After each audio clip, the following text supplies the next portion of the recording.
Hello, welcome everyone. We'll just wait a few minutes for people to sign on to the group. Oops.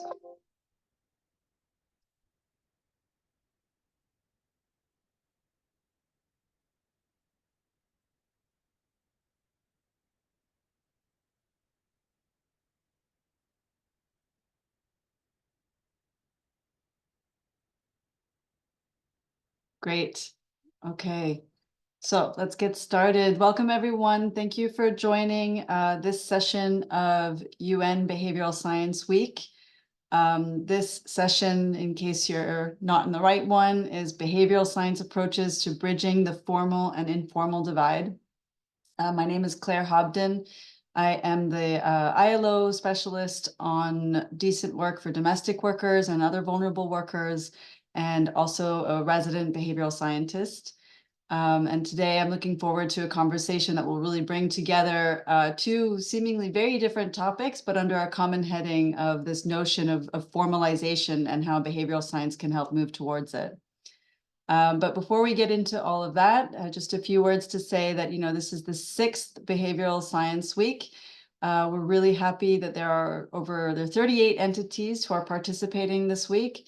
And as maybe you've participated in some of the presentations already, there's also more to come later today, for example, on organizational behavior, and tomorrow an introductory course on behavioral science in the UN, and on Friday on topics such as health and technology relating to sexual harassment.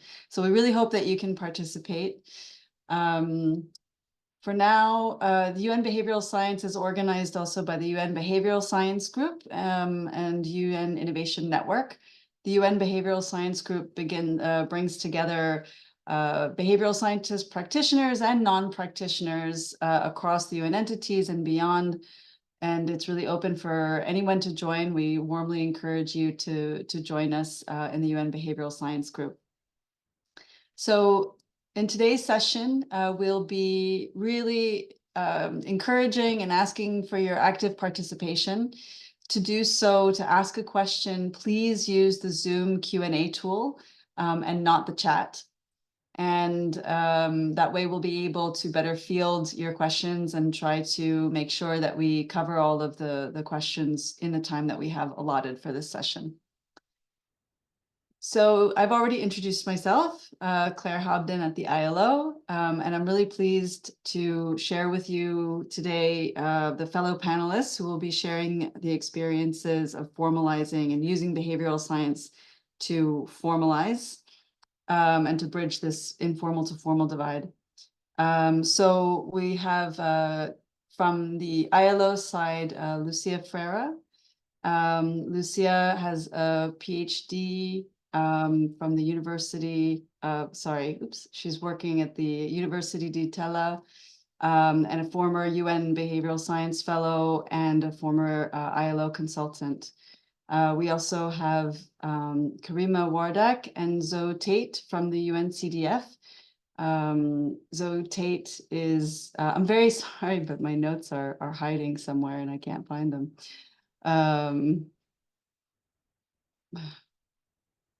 Sorry. Okay, so Zoe Tate is UNCDF's technical specialist for the Solomon Islands, and Karima Wardak is the knowledge and communication manager for the inclusive digital economy team at UNCDF.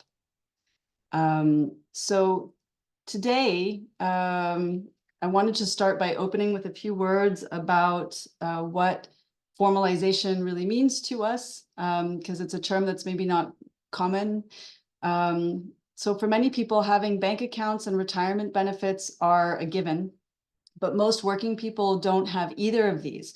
So 60% of the world's employed population are in the informal economy with no social security benefits, and only 40% of adults are actually banked.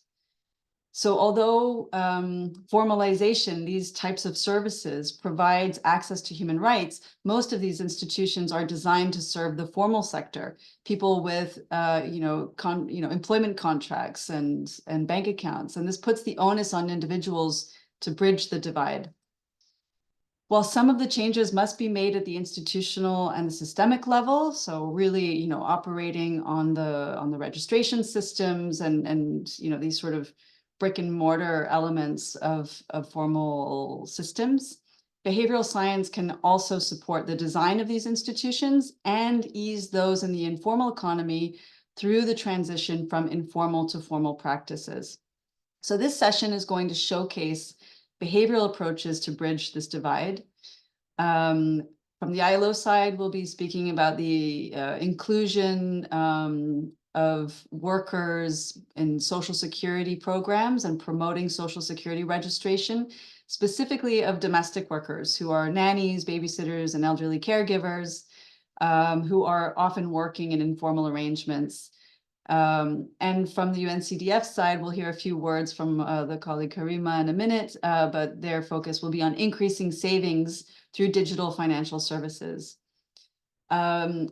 The ILO is going to present comparative results from a behavioral survey conducted among employers of domestic workers in Argentina and Costa Rica.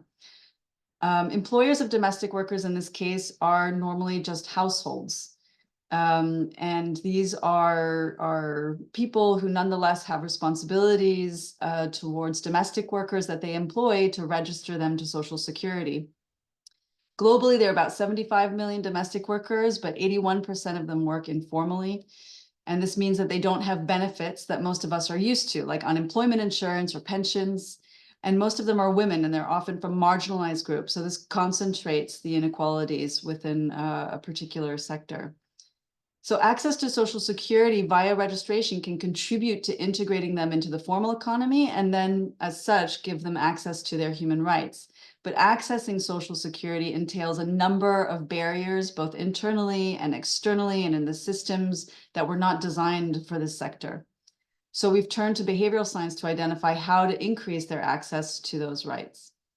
And with that, I'm going to turn the floor over to Karima to say a few words also about the topic of formalization and the presentation that will be made today. Karima? Hi, thank you.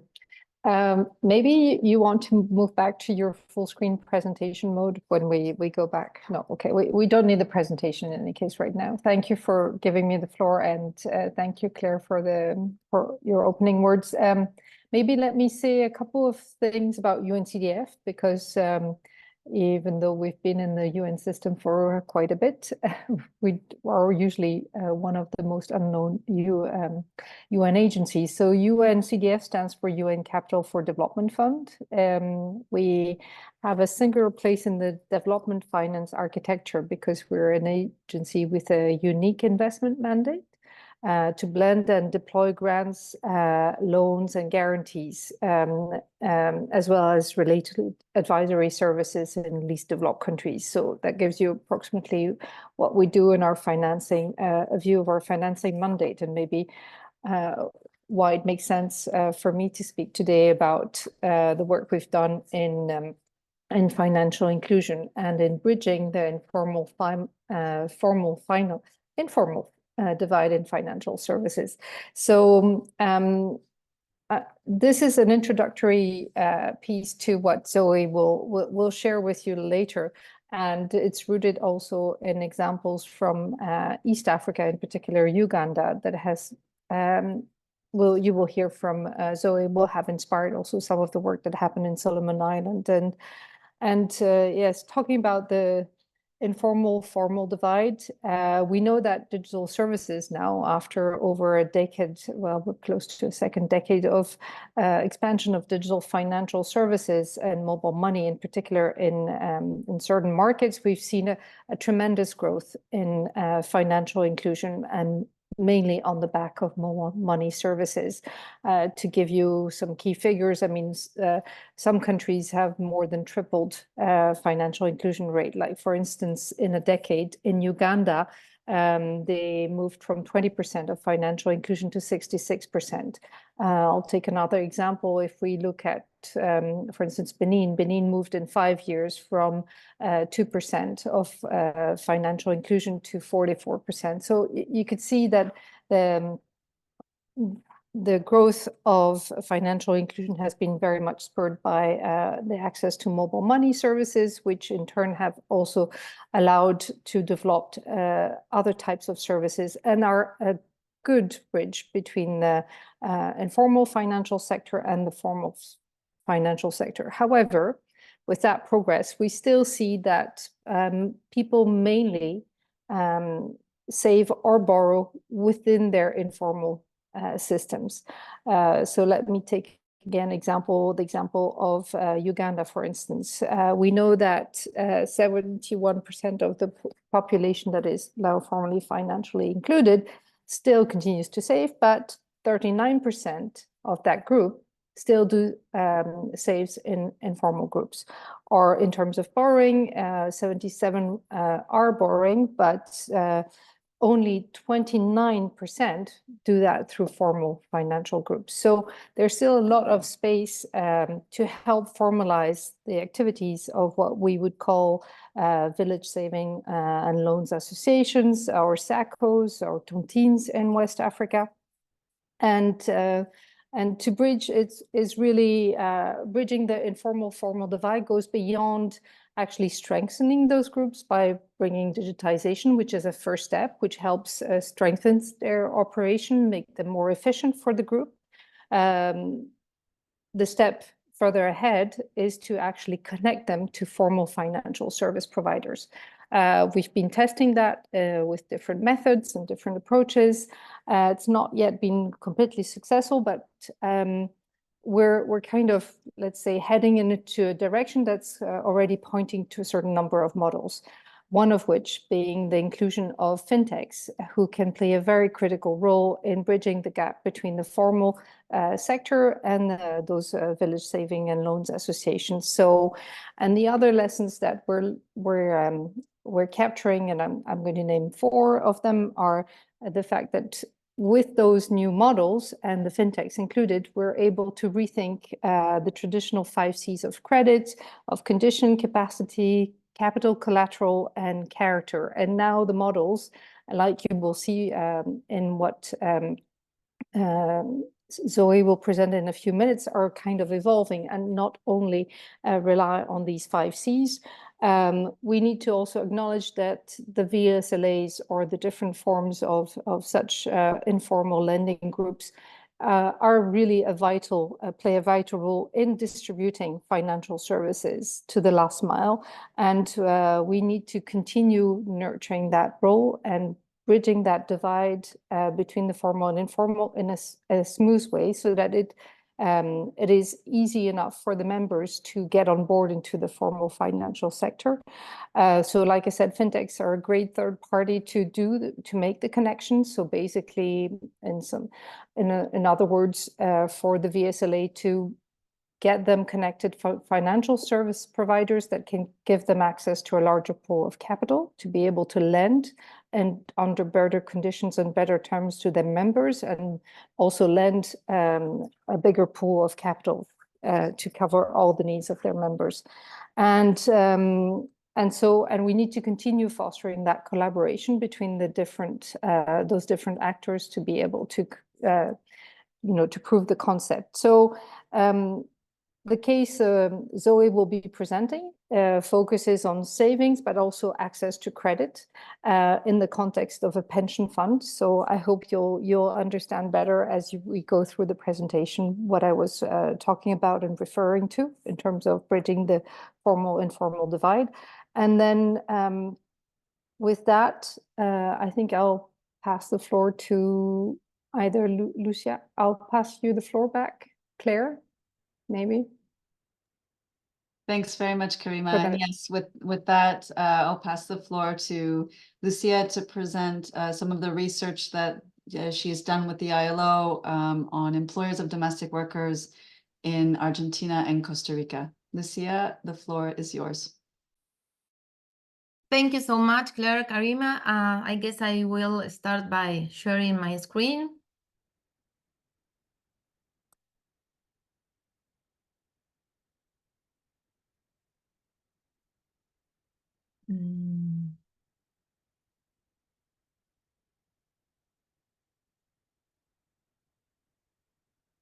I don't know if you can see it right. Yep, that's perfect. Thank you. Great, thank you. So, hello everyone. Thank you, Karim and Claire. Good morning, good afternoon, good evening. I want to thank Mary and Claire for the opportunity to present this work. It is a pleasure and honor to participate again in such a relevant event as Behavioral Science Week.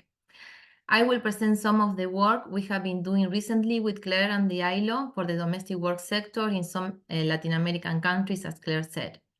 It is an application of behavioral science in an effort to reduce informality in the domestic work sector. Our primary goal is to find a mechanism to reduce informality levels in this sector. Specifically, we want to increase the number of workers registered to Social Security. As Claire said, the registration to Social Security means access to health coverage, access to accident insurance, access to retirement benefits. In this process of registration, two key actors are involved, workers and employers. Last year, in the Behavioral Science Week, we presented an intervention that we did for the workers, and today I will focus on the employer's point of view. I will present the results of a survey and an intervention conducted with employers for Argentina and Costa Rica.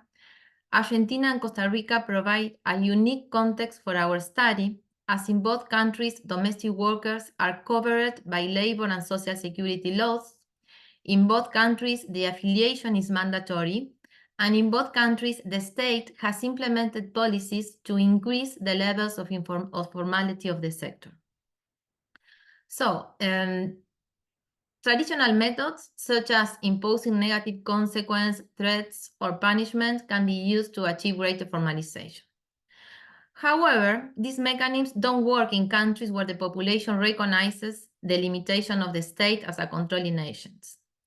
In this context, the perception of probability of being detected is low. For example, in our sample of Argentinians, 67% of the participants indicated that it was unlikely that they would have an inspection from the government, and 39% stated that it was unlikely that the worker would decide to report it. For Costa Rica, the values of the same indicators are very similar, 57% and 37% respectively.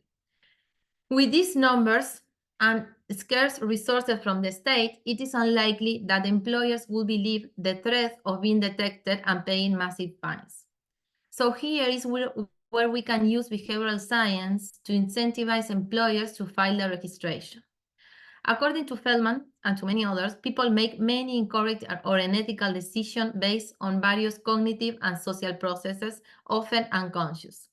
He states that we are all potentially bad people, that we can all make ethical mistakes, that we can all commit illegal or morally unacceptable acts in everyday situations, and still consider ourselves as good people. So behavioral science ideas are based on recognizing this, on recognizing that many of our actions are not conscious and that how people view or perceive the situation affects their behavior. So our goal is to find mechanisms to change those situations and thereby change the behaviors. So what I'm going to show you in the rest of the slides. First, I will introduce 3 types of employers. Then I'm going to present few scenarios that we use as tools to classify participants. Next, I will present 4 ideas and 4 messages that we tested with the survey. And finally, the results, lessons, and conclusions. So Feldman categorized employers into three groups: unconscious offenders, situational offenders, and calculated offenders. Unconscious offenders are those who do not comply with the law by mistake and intentionally. They do not have all the correct information. Our hypothesis in this case is that if we give them information, they will do the registration.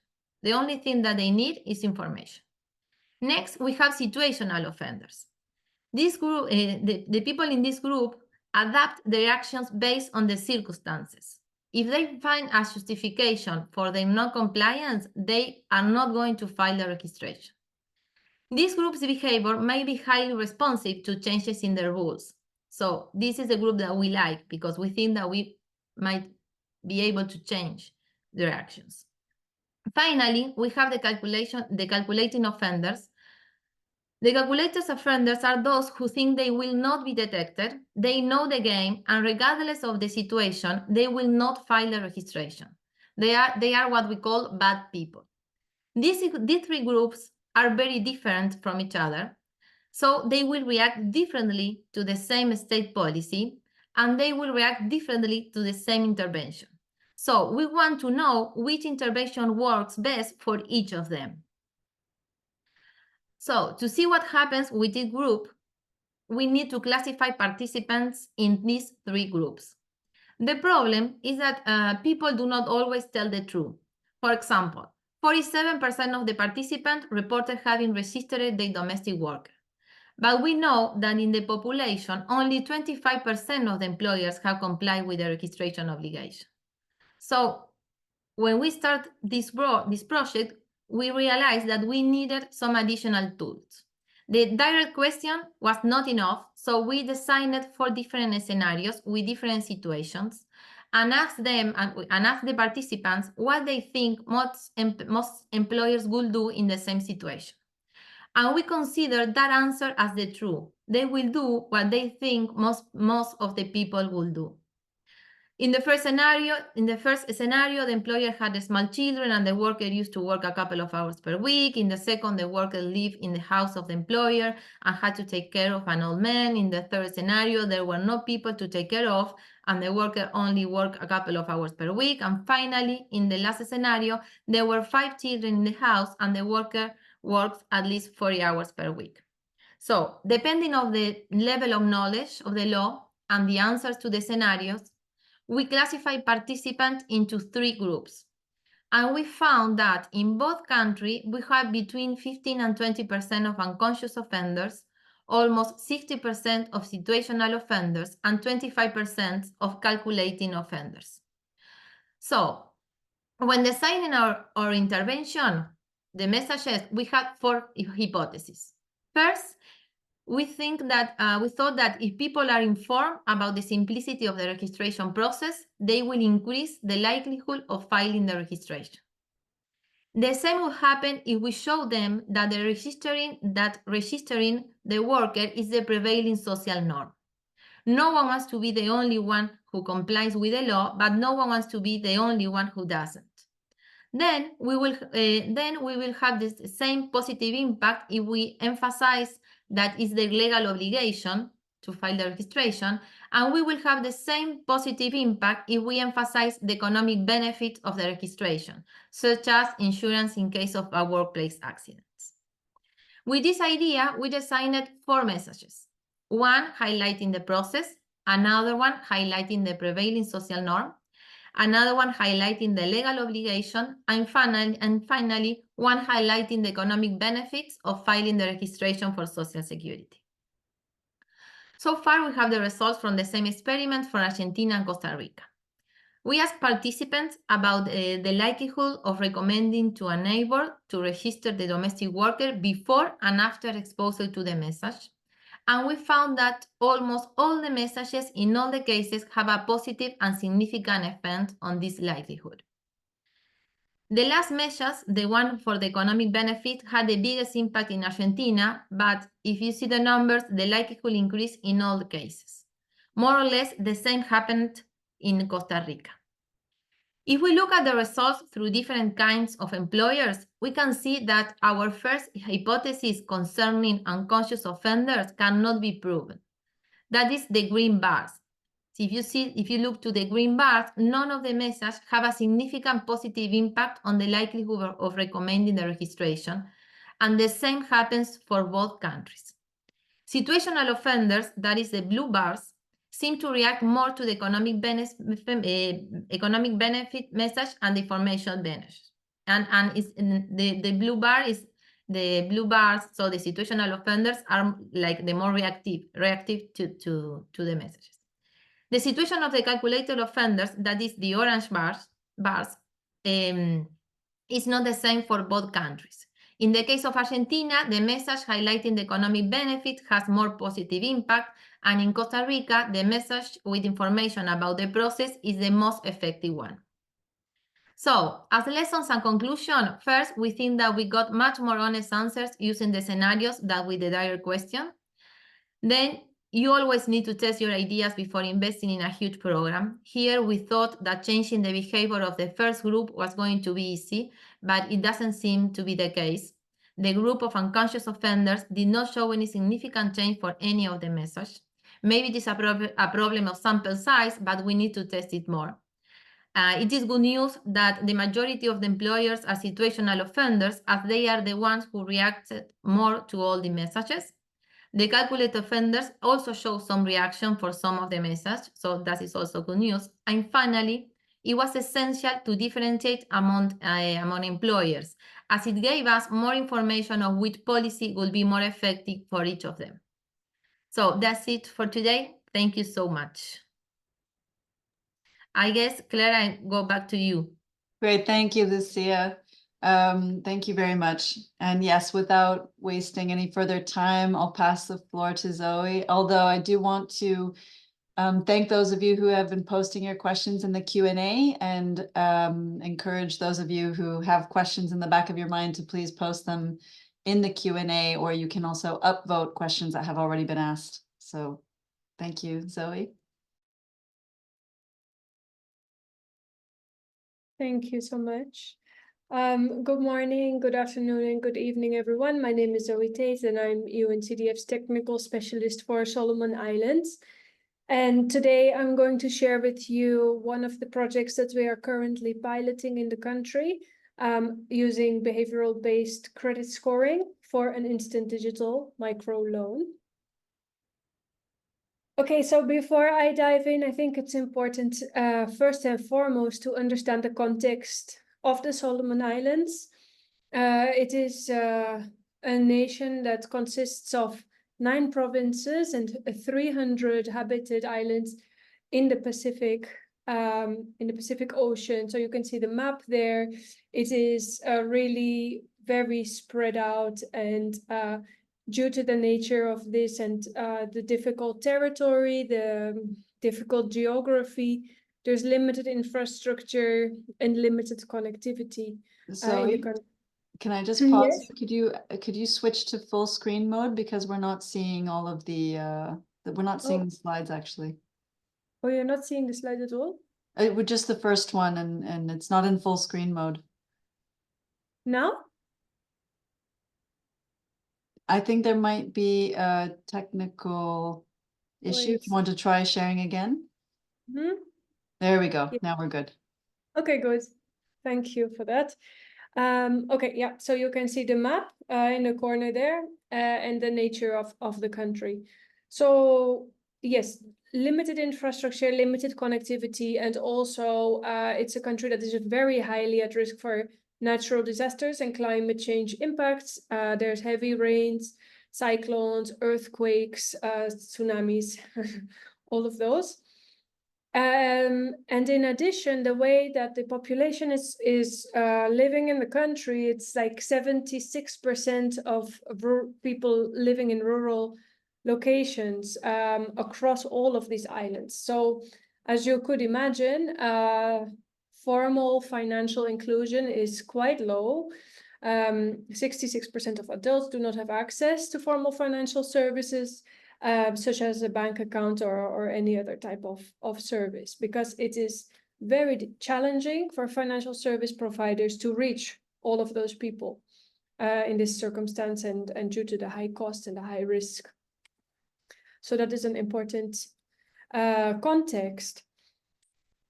So the Solomon Islands have a national provident fund, and since Solomon Islands also has a very large informal sector, they decided in 2019 to launch a voluntary pension contribution product, which means that anybody, whether or not formally employed, can actually save with the National Provident Fund for their old age.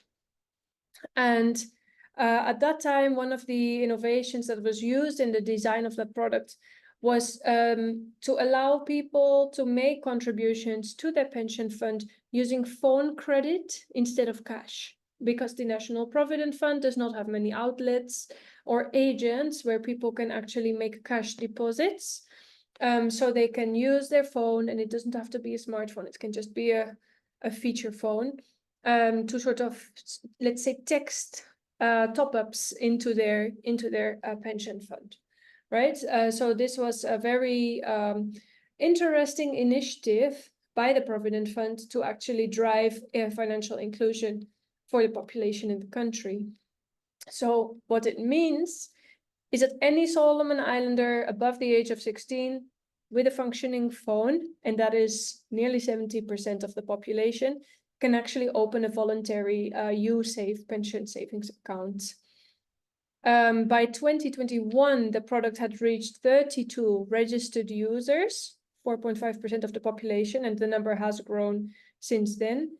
But the active user base, which means that people who have made any type of transaction in the last sort of 90 days, 3 months, is only around 18% today. So despite having designed the product with convenience and access in mind, there's not so much of active users. So why might this be? One of it is that what Karima mentioned before, in certain rural areas or communities, there are existing saving groups that everybody already contributes to. So there could be competition coming from these types of groups, especially because a lot of those groups also offer loans. So you save with the group, but if you have an emergency or you want to make an investment, you can also access some of those group savings for a loan. At the same time, when we save into our pension scheme, usually the savings are partially or completely locked away until our retirement age. So that opportunity, like the limit that limits the opportunities to withdraw money if you do run into a financial emergency. Not only that, even if you are allowed to withdraw your savings, you still need to go to a counter where you can withdraw them, right? It's not possible to withdraw through your phone. So that would include travel time and cost, which can be very significant in the Solomon Islands, taking up to 5 days probably to complete the journey in totality. Right, so at this point, when we were talking, UNCDF team was talking with the National Provident Fund, we were looking at possible solutions for this low active user base. And when we were going through this design phase, we looked at best practices globally, human-centered design principles, and of course, behavioral science principles as well. So the first response from the National Provident Fund was to increase withdrawal points, right? To make it easier for people to access their savings again that they have made, so that it's not such a barrier for them to contribute in the first place. So what we shared are some of the learnings and best practices that we have. If we look at some of the microfinance institutions, and as we probably some of us know, microfinance has really, it has exploded in the past sort of 25 years, starting from the early 2000s. Some of those microfinance institutions started offering pension-style savings products, right, since early 2000s. Several examples. One of them is Grameen Bank from Bangladesh. They have started one in, I think it was 2009. And we can see like a small growth as those credit institutions are diversifying into savings. And then when we flip that around, we can also see that there were discussions in East Africa among provident funds who have that pension saving products already to start offering microcredit products in addition to their contribution schemes to overcome the barrier of saving and not having access to credit, right? So after these discussions and in an attempt to seek out innovative solutions to offer credit to the informal sector, the Solomon Islands USAVE team participated in our Pacific Islands FinTech Innovation Challenge.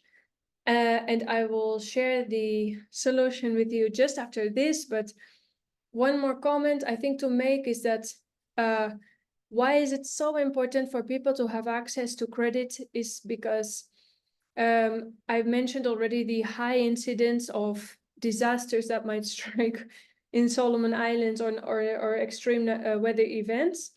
And of course, in addition to the absence of having access to bank accounts and saving products and credit, there's also not a lot of insurance or micro-insurance products at the moment in the country yet. So credit is kind of essential, right?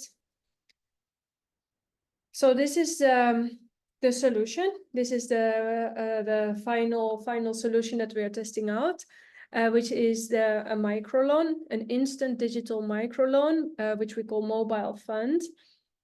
It offers loans that are quite small, Solomon Island dollars 70 to 1,000, which is equivalent of $8 US to up to $118 US, right? And how we have incorporated behavioral science principles is that the product uses alternative credit scoring. So credit scoring is usually used to determine the loan amount of any applicant.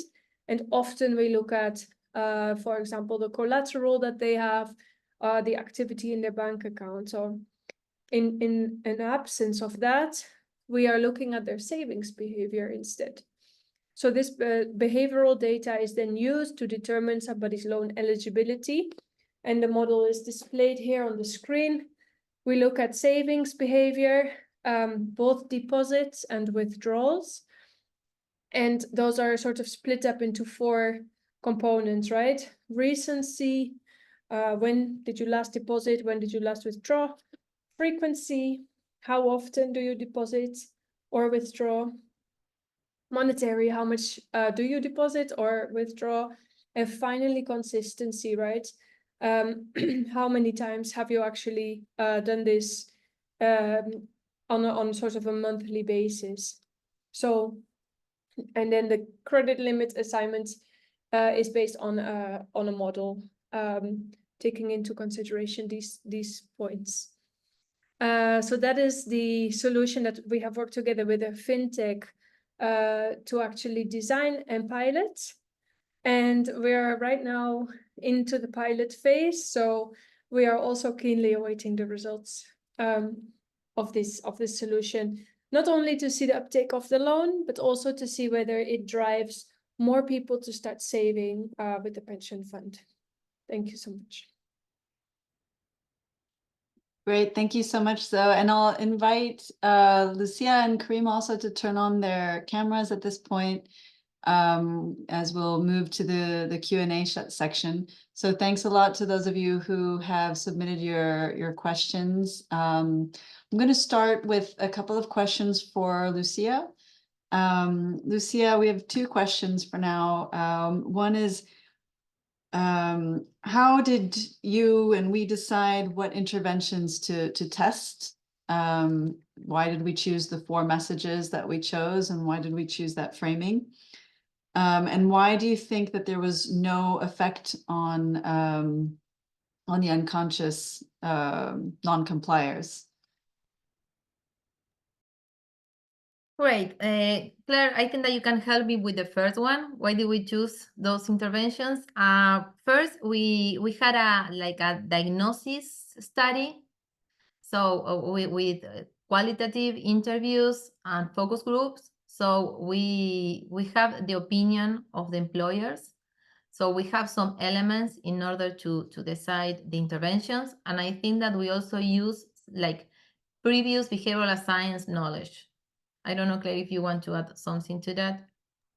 Yeah, that's about right. We did focus group discussions earlier on, and also research on the profile of employers, and found that there was a general sense that employers feel like they're doing the right thing.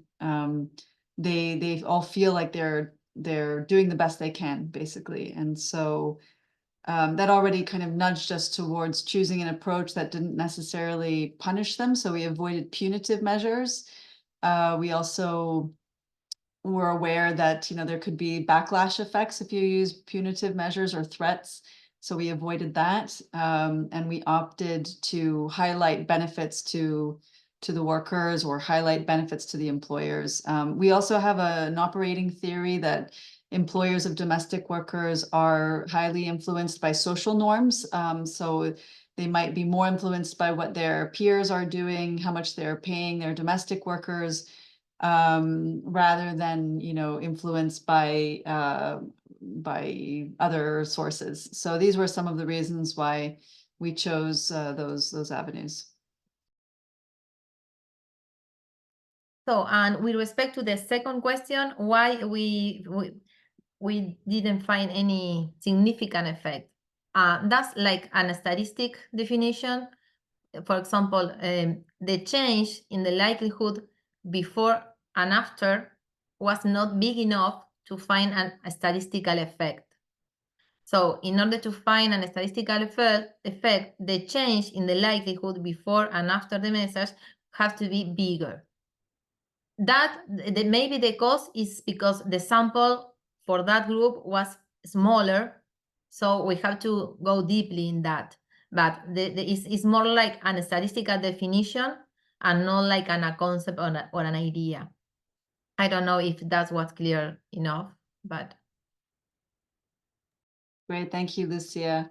And I think I would just add that indeed this is sort of a work in progress, right? And it's definitely worth further research. And this is why I think the iterative approach to behavioral science is so important. You have a theory, you test it out, you get the results, they alter your theory a little bit, and you move forward, adapting it progressively. So I'll turn now to a couple of questions for Zoe and maybe for Karina if she wants to jump in. I think one of the questions was whether or what do you think are some of the biggest behavioral barriers to financial inclusion globally? And the other question that I wanted to put forward to you is, I've lost it now. Oh, yes. If you think that the most active users were closer to the counters, the withdrawal counters. So if it was a geographic issue, or if there were any other interesting patterns.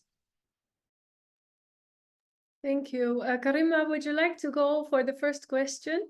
Yeah, I'm fine. I can go for the first question. So maybe I'll quote 5 barriers to financial inclusion that are generic. So the first is financial literacy, so the knowledge and understanding about financial products that is usually very low in populations with low income.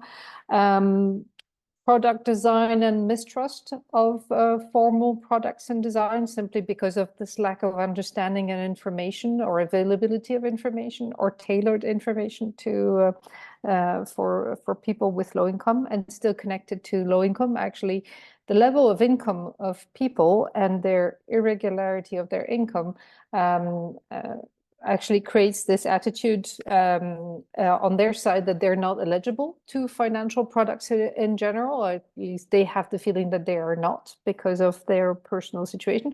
And it's also for the financial service provider, it's also not very interesting for them to address such a low income population because they feel the costs are too high for them.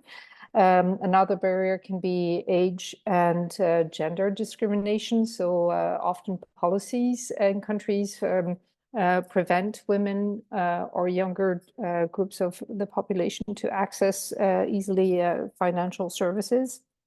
And also there is also connected to that, there is a limited, let's say, amount of products that are tailored to the actual needs of low-income population. So, and typically what Zoe was presenting, or the case I was elaborating on earlier, which corresponds to village savings and loan associations, are innovative designs or products that are actually addressing the specific needs of smallholder farmers who have, lower levels of incomes, who usually are not able to access formal financial services. But however, they do organize themselves in village and savings and loan associations to access credit. So they still do those actions of saving and borrowing, but they don't do that in the formal sector. So, but when you actually try and bridge that gap, maybe to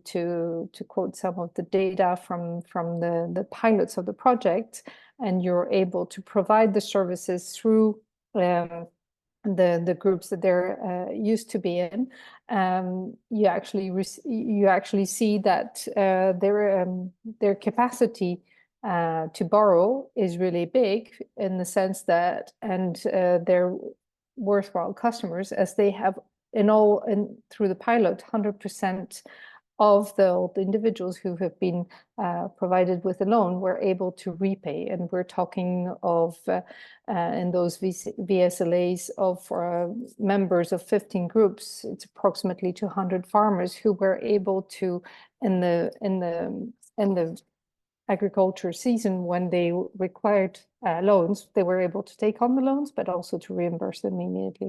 Do you have anything else you want to add, Zoe, maybe? I think I think you've covered quite extensively some of the barriers, right? To financial research. Yeah. Yes, I think maybe a little bit more about, and I see that there are more questions in the Q&A regarding the model, right?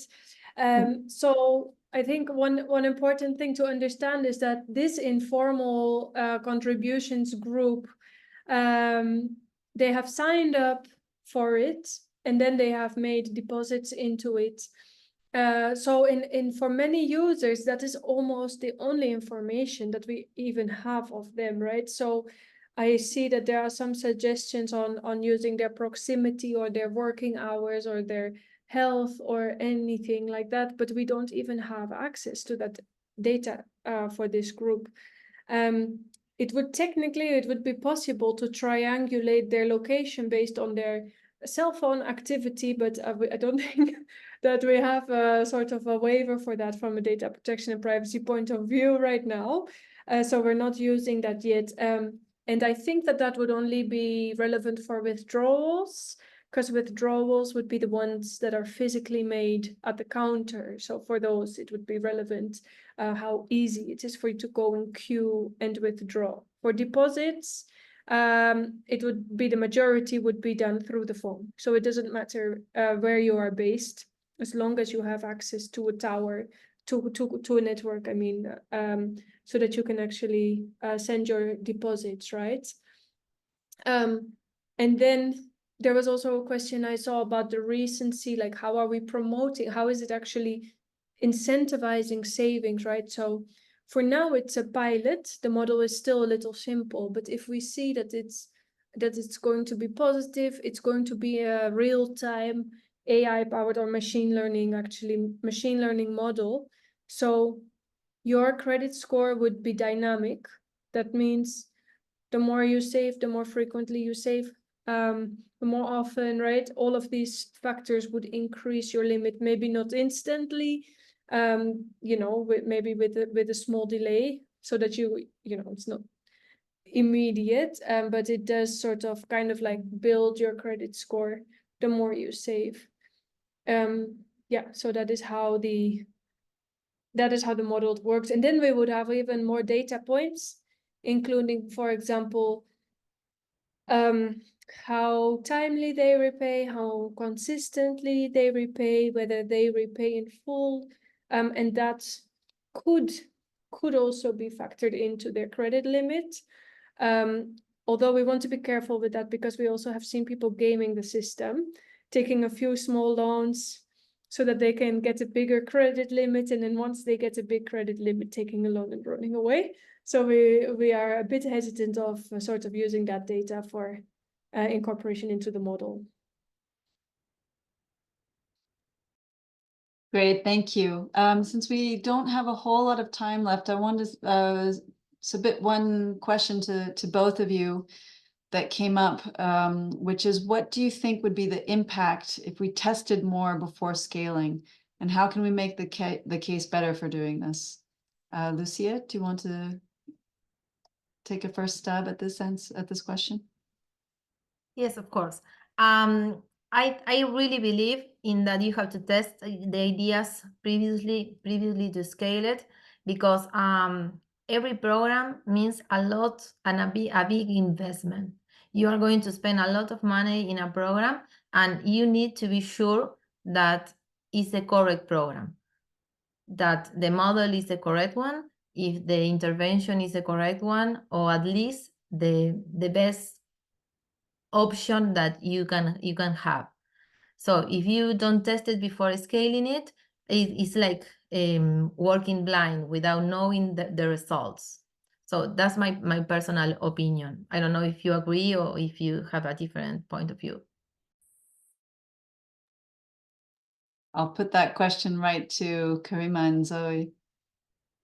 Yes, so in UNCDF, usually we always try to, we always have to do a pilot before scaling, simply because there's always a lot of unconscious bias that we have, right? So we may be making assumptions that we are unaware of, and even then the results may be surprising, for other reasons. Even before the pilot, and I'm talking now about working with financial institutions and fintech partners, which is a lot of the partners that UNCDF works with. Even before we go into the pilot, we usually do organizational assessment first to understand their readiness to be able to even manage such a solution, right? Because tech does require a little bit of investment and capacity also within the host organization, to be able to pilot something and then scale it up sustainably.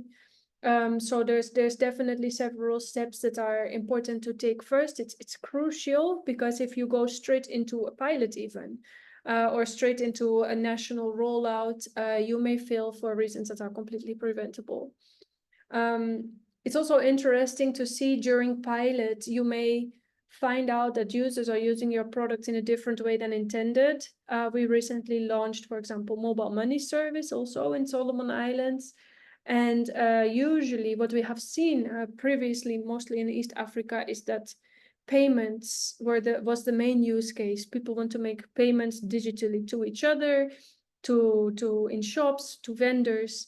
But in Solomon Islands, we are seeing that people are mostly using it to save, which is not what we are used to seeing from East Africa as well. So that's important in a pilot before you scale up nationally, or really go big with your campaigns, that you know what your users value, and maybe you can invest more in those aspects of the service. Great. Karima, do you want to add anything? No, I think Zoe covered it well, but maybe also to answer the question on, someone was asking about how do we work with fintechs. So what I did is I put a link in the chat and in that question to the innovation challenge page that actually explains, the different types of innovation challenges we've organized and that have allowed us to partner with fintechs in various markets in Asia, Pacific, or Africa.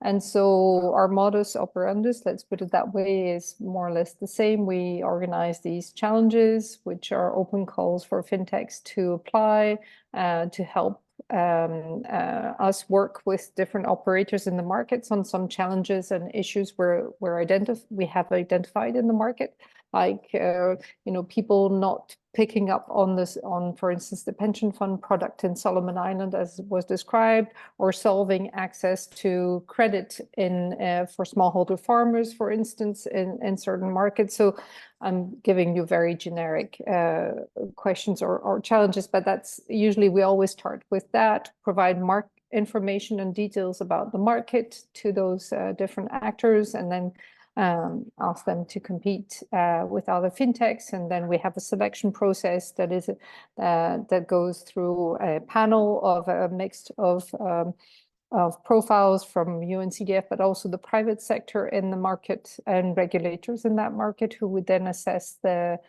proposals of the fintechs. And then we run the challenges and get the fintechs to come up with some solutions that are then tested on the market. And how we usually build also those challenges is, you've heard me mention the regulators. We don't just bring around the table the private sector. We also like the operators who would from the formal sector and some of the informal sector, but we also bring in the policymakers so that when the solution is designed, it can be test proof, not just from a technical product perspective, but also from the standpoint of the regulation, what's possible, what's not possible in the market, and have a make sure that the product is completely proof so that it can go to market once it's there. It might also trigger some conversation and discussions about certain types of provisions that need to be made, or amendments maybe to some of the constraints for the products to go to the market. And so that's usually how we bring in the fintechs, let's say, into our products. Into our projects, sorry. Great, thank you so much. And I'll add myself to the stack just to respond to the issue of testing before scaling up. And certainly, I think that finding a sample basically on which to test different interventions has been really helpful for us. And I think that we're just at the beginning of this experience. Now that there is, we've conducted essentially a survey with a lot of different questions that's given us so many different dimensions on a single problem. So the fact that, today we just presented the results from the survey with employers of domestic workers, but we also, as Lucia said, had conducted surveys with workers, with domestic workers. And the amount of insights that these surveys have generated together, and now especially that we're moving into a comparative mode, looking at other countries as well, it really gives us the opportunity to look in quite specific detail what the different dimensions are, let's say, of the behaviors that we're interested in. So here, this was a first try, and we were able to test these 4 messages, but it's also, the survey itself, beyond the experimental design, is also generating all kinds of insights that I think will be equally informative for policy design, for campaign design, for all sorts of interventions that themselves can be low cost and themselves can be randomized and evaluated. But before investing into that randomization and evaluation, testing it within this sort of, relatively brief survey mode has been a very good return on investment, so to speak. So we've reached the end of our session. I really want to warmly thank the panelists for all of the preparation and good work that they've done. I really hope that it was interesting to everybody, that everyone was able to take away from it. It seems from the questions, at least, that there was a lot of engagement. Please don't forget to consider joining the UN Behavioral Science Group and to participate in the other sessions of UN Behavioral Science Week. And if I'm not mistaken, these sessions are recorded and available at a soon to be determined later date. So thank you so much for your participation, and hope to see you soon. Thank you so much. Thank you very much. Thank you.